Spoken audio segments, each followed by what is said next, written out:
চৌধুরী, রামিম, হতাহতদের পরিচয় জানা গেছে কিনা এবং বিশ্ববিদ্যালয় কর্তৃপক্ষ কি বলছে?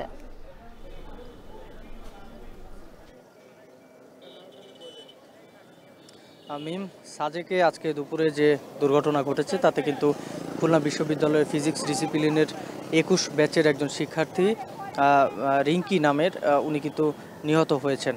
এরই মধ্যে আমরা দেখেছি যে খুলনা বিশ্ববিদ্যালয়ের শিক্ষকরা সহ খুলনা বিশ্ববিদ্যালয়ের পুরো পরিবার তারা কিন্তু এখানে শোক প্রকাশ করে একটি বিজ্ঞপ্তি দিয়েছেন। এরই মধ্যে আমরা যতদূর জানতে পেরেছি যে এখানকার যে শিক্ষার্থী নিহত হয়েছেন তার বাড়ি মূলত গাইবান্ধাতে, উনি ফিজিক্স ডিসিপ্লিনের 21 ব্যাচের শিক্ষার্থী।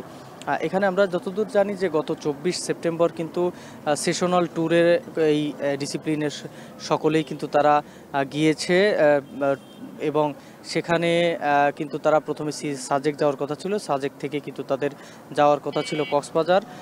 তো এখানে আমরা যতদূর জানতে পেরেছি যে সাজেকে যাওয়ার পথেই কিন্তু এই দুর্ঘটনা ঘটে এবং সেখানে কিন্তু একটি গাড়িতেই সেখানকার যে চলাচলরত যে গাড়ি সেই গাড়িতেই কিন্তু 12 জন শিক্ষার্থী ছিলেন। এরই মধ্যে 11 জন শিক্ষার্থী কিন্তু আহতর খবর আমরা পেয়েছি এবং একজন সেখানে শিক্ষক ছিলেন। এর পাশাপাশি আরও কিন্তু শিক্ষার্থী তাদের সাথে ছিলেন, তবে তারা অন্য গাড়িতে ছিলেন।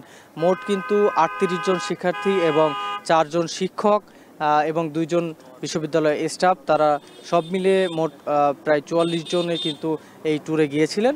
এর মধ্যে সাজেকে যাওয়ার পরে কিন্তু তারা আস্তে আস্তে বিভিন্ন গাড়ি ভাগ ভাগ করে 12 জন করে একটি গাড়িতে করে তারা যাচ্ছিলেন সাজেকের উদ্দেশ্যে এবং সেই সাজেকে যখন তারা পৌঁছেছেন সেই সময় কিন্তু একটি গাড়ির দুর্ঘটনা ঘটে, একটি গাড়ি নিয়ন্ত্রণ হারিয়ে খাদে পড়ে যায় এবং তারপরেই কিন্তু আমরা যতদূর জানতে পেরেছি যে পুলিশ নিশ্চিত করেছে সেখানকার একজন শিক্ষার্থী নিহত হয়েছেন।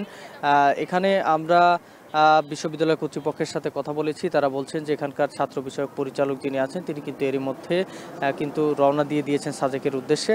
এর পাশাপাশি ওখানকার যে শিক্ষকরা রয়েছেন তারা শিক্ষার্থীদের দেখভাল করছেন বলে এখানকার যারা রয়েছেন তারা জানিয়েছেন। এখানে বিশ্ববিদ্যালয় কর্তৃপক্ষ কিন্তু চেষ্টা করছেন সার্বক্ষণিক তাদের সাথে যোগাযোগ রাখার এবং সেটাই করছেন এবং তারা যারা আহত হয়েছেন সেই সব শিক্ষার্থী কিন্তু চিকিৎসাধীন অবস্থায় রয়েছেন। তো এখন পর্যন্ত এই ছিল আমার কাছে সবশেষ খবর। খুলনা বিশ্ববিদ্যালয় থেকে সরাসরি যুক্ত হয়েছিলেন সহকর্মী রামিম চৌধুরী।